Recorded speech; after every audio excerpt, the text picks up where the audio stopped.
महाभारत में कई घटना, संबंध और ज्ञान विज्ञान के रहस्य छिपे हुए हैं। महाभारत का हर पात्र जीवंत है, चाहे वह कौरव, पांडव, कर्ण और कृष्ण हो या धृष्टद्युम्न, शल्य, शिखंडी और कृपाचार्य हो। महाभारत सिर्फ योद्धाओं की गाथाओं तक सीमित नहीं है। महाभारत से जुड़े शाप, वचन और आशीर्वाद में भी रहस्य छिपे हैं, क्योंकि महाभारत का हर व्यक्ति रहस्यमय था। महाभारत एक ऐसा ग्रंथ है जिसमें भारतीय ही नहीं, विश्व इतिहास का रहस्य छुपा हुआ है। महाभारत संबंधी अब तक जितनी भी खुदाई हुई है या उस काल के तथ्य मिले हैं, वे सभी मानव इतिहास के रहस्यों से पर्दा उठाते हैं।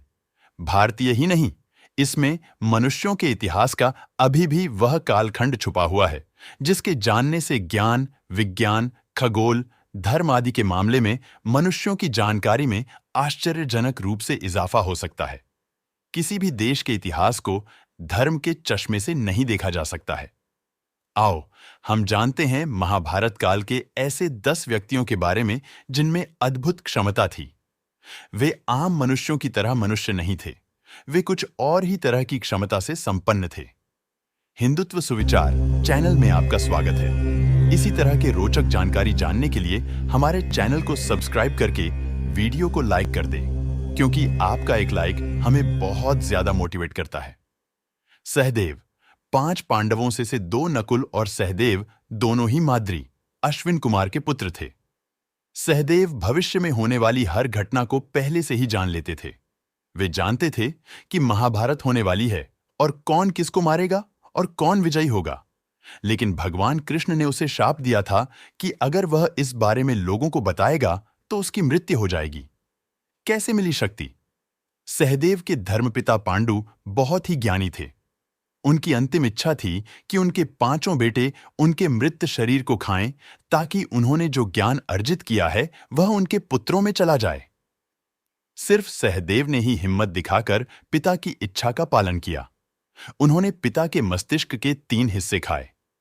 पहले टुकड़े को खाते ही सहदेव को इतिहास का ज्ञान हुआ, दूसरे टुकड़े को खाने से वर्तमान का और तीसरे टुकड़े को खाते ही वे भविष्य को देखने लगे। इस तरह वे त्रिकालज्ञ बन गए। बर्बरीक दुनिया का सर्वश्रेष्ठ धनुर्धर थे। बर्बरीक के लिए 3 बाण ही काफी थे, जिसके बल पर वे कौरवों और पांडवों की पूरी सेना को समाप्त कर सकते थे। युद्ध के मैदान में भीम पौत्र बर्बरीक दोनों खेमों के मध्य बिंदु एक पीपल के वृक्ष के नीचे खड़े हो गए और यह घोषणा कर डाली कि मैं उस पक्ष की तरफ से लड़ूंगा जो हार रहा होगा। बर्बरीक की इस घोषणा से कृष्ण चिंतित हो गए। भीम के पौत्र बर्बरीक के समक्ष जब अर्जुन तथा भगवान श्री कृष्ण उसकी वीरता का चमत्कार देखने के लिए उपस्थित हुए, तब बर्बरीक ने अपनी वीरता का छोटा सा नमूना मात्र ही दिखाया। कृष्ण ने कहा कि यह जो वृक्ष है, इसके सारे पत्तों को एक ही तीर से छेद दो तो मैं मान जाऊंगा। बर्बरीक ने आज्ञा लेकर तीर को वृक्ष की ओर छोड़ दिया। जब तीर एक एक कर सारे पत्तों को छेदता जा रहा था, उसी दौरान एक पत्ता टूटकर नीचे गिर पड़ा। कृष्ण ने उस पत्ते पर यह सोचकर पैर रखकर उसे छुपा लिया कि यह छेद होने से बच जाएगा, लेकिन सभी पत्तों को छेदता हुआ वह तीर कृष्ण के पैरों के पास आकर रुक गया। तब बर्बरीक ने कहा कि प्रभु, आपके पैर के नीचे एक पत्ता दबा है, कृपया पैर हटा लीजिए, क्योंकि मैंने तीर को सिर्फ पत्तों को छेदने की आज्ञा दे रखी है, आपके पैर को छेदने की नहीं। उसके इस चमत्कार को देखकर कृष्ण चिंतित हो गए। भगवान श्री कृष्ण यह बात जानते थे कि बर्बरीक प्रतिज्ञावश हारने वाले का साथ देगा। यदि कौरव हारते हुए नजर आए तो फिर पांडवों के लिए संकट खड़ा हो जाएगा, और यदि जब पांडव बर्बरीक के सामने हारते नजर आए तो फिर वह पांडवों का साथ देगा। इस तरह वह दोनों ओर की सेना को एक ही तीर से खत्म कर देगा। तब भगवान श्री कृष्ण ब्राह्मण का भेष बनाकर सुबह बर्बरीक के शिविर के द्वार पर पहुंच गए और दान मांगने लगे। बर्बरीक ने कहा, मांगो ब्राह्मण, क्या चाहिए? ब्राह्मण रूपी कृष्ण ने कहा कि तुम देन सकोगे। लेकिन बर्बरीक कृष्ण के जाल में फंस गए और कृष्ण ने उससे उसका शीश मांग लिया। बर्बरीक द्वारा अपने पितामह पांडवों की विजय हेतु स्वेच्छा के साथ शीश दान कर दिया गया। बर्बरीक के इस बलिदान को देखकर दान के पश्चात श्री कृष्ण ने बर्बरीक को कलयुग में स्वयं के नाम से पूजित होने का वर दिया। आज बर्बरीक को खाटू श्याम के नाम से पूजा जाता है। जहां कृष्ण ने उसका शीश रखा था, उस स्थान का नाम खाटू है। संजय। महाभारत युद्ध में संजय के बारे में सभी जानते हैं। संजय के पिता बुनकर थे, इसलिए उन्हें सूत पुत्र माना जाता था। उनके पिता का नाम गावल्यगण था। उन्होंने महर्षि वेदव्यास से दीक्षा लेकर ब्राह्मणत्व ग्रहण किया था। वेदादि विद्याओं का अध्ययन करके वे धृतराष्ट्र की राज्यसभा के सम्मानित मंत्री बन गए थे। आज के दृष्टिकोण से वे टेलीपैथिक विद्या में पारंगत थे। कहते हैं कि गीता का उपदेश दो लोगों ने सुना, एक अर्जुन और दूसरा संजय। यही नहीं, देवताओं के लिए दुर्लभ विश्व रूप तथा चतुर्भुज रूप का दर्शन भी सिर्फ इन दो लोगों ने ही किया था। संजय अपनी स्पष्टवादिता के लिए प्रसिद्ध थे। वे धृतराष्ट्र को सही सलाह देते रहते थे। एक ओर वे जहां शकुनी की कुटिलता के बारे में सजग करते थे, तो दूसरी ओर वे दुर्योधन द्वारा पांडवों के साथ किए जाने वाले असहिष्णु व्यवहार के प्रति भी धृतराष्ट्र को अवगत कराकर चेताते रहते थे।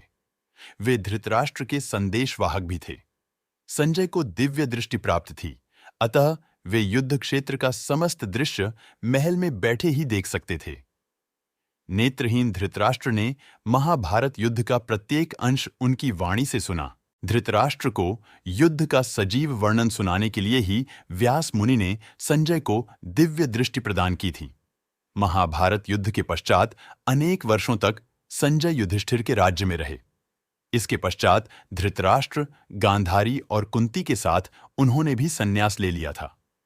बाद में धृतराष्ट्र की मृत्यु के बाद वे हिमालय चले गए, जहां से वे फिर कभी नहीं लौटे। अश्वत्थामा। गुरु द्रोणाचार्य के पुत्र अश्वत्थामा हर विद्या में पारंगत थे। वे चाहते तो पहले दिन ही युद्ध का अंत कर सकते थे, लेकिन कृष्ण ने ऐसा कभी होने नहीं दिया। कृष्ण यह जानते थे कि पिता पुत्र की जोड़ी मिलकर ही युद्ध को समाप्त कर सकती है।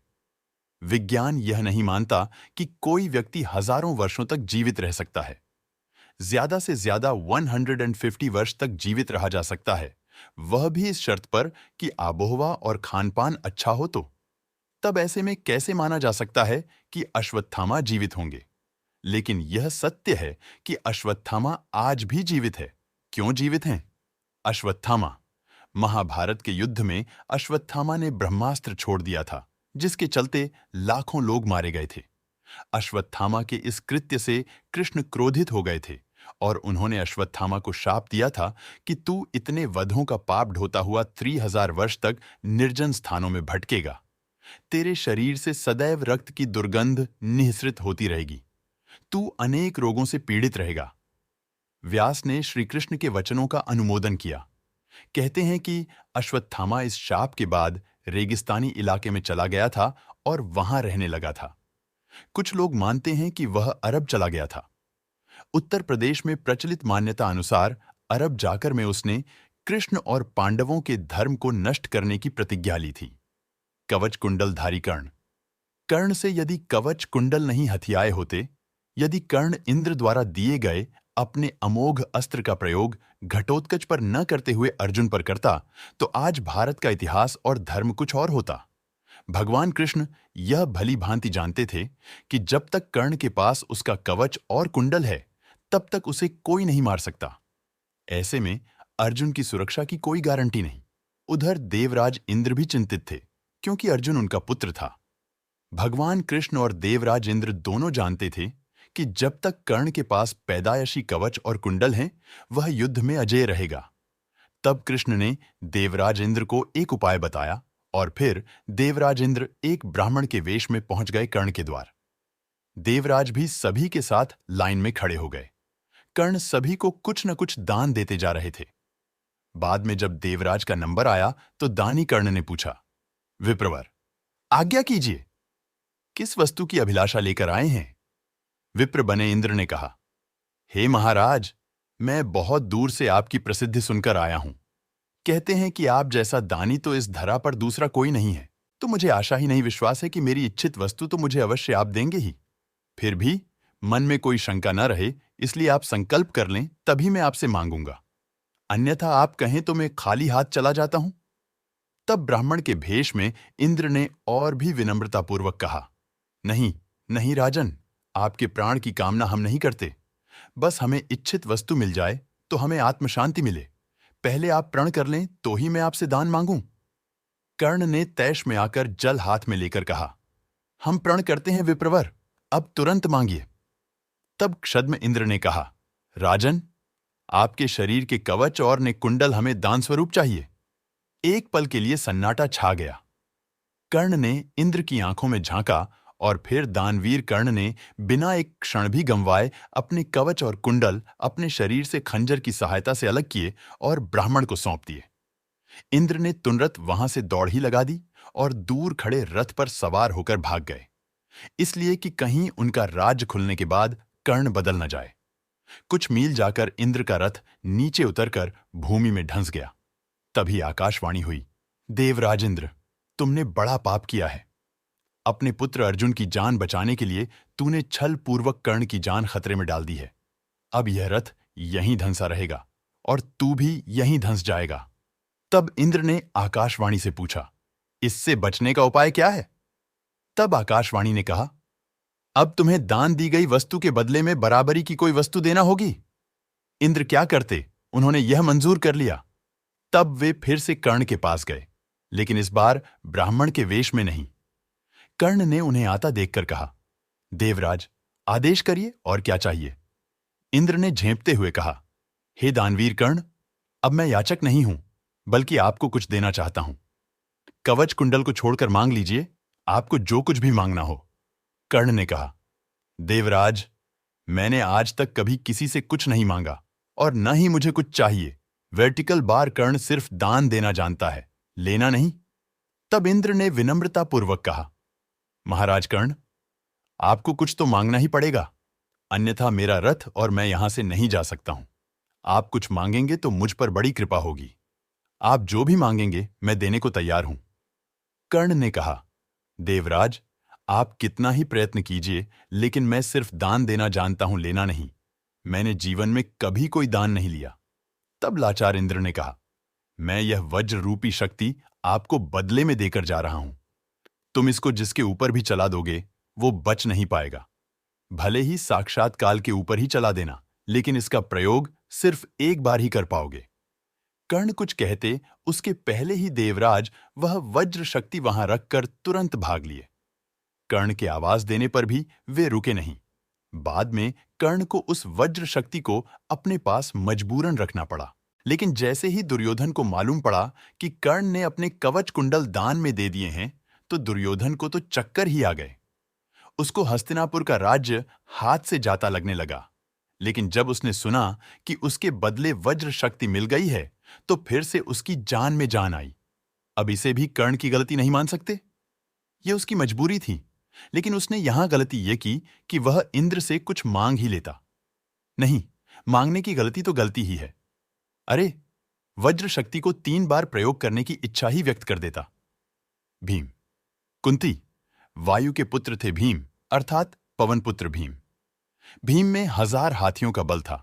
युद्ध में भीम से ज्यादा शक्तिशाली उनका पुत्र घटोत्कच ही था। घटोत्कच का पुत्र बर्बरीक था।